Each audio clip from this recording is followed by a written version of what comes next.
Dave, I'd like to respond to that. There's a couple of points.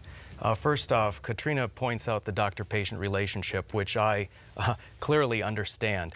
And I find it curious and a little bit inconsistent when we're talking about the sanctity of the doctor-patient relationship when it comes to abortion, but it gets thrown out the window when we're talking about COVID. As to Senator Hoeven, the remark about consistently pro-life. I will tell you that in 2013, I had some bad votes. I made a mistake. I admitted to it. And what I have been since then is 100% pro-life. The trigger law that is in effect because of the Dobbs decision, I was a co-sponsor on.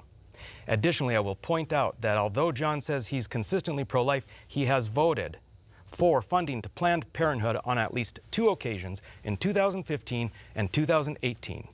Something that has been pointed out is immoral and has been a big disappointment to the people that elected him. I also have one point to make, Dave.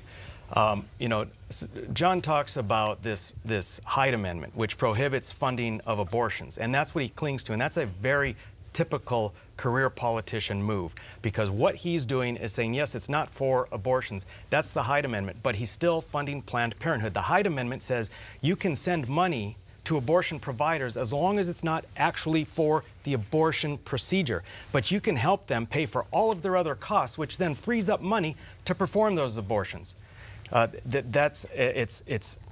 It's unbelievable that a pro-life person, because I believe John is pro-life, but he is so enamored with spending that he will vote time and time again for omnibus spending bills, even when it includes funding for Planned Parenthood. Dave, John, I do have to make one final point.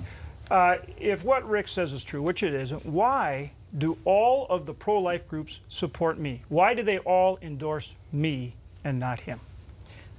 Well, I can answer that. They have, when you have 2 candidates that are strongly pro-life, because North Dakota Right to Life has given me a 100% rating, national bylaws say that they are required to endorse the incumbent. That's why John Hoeven is endorsed instead of me.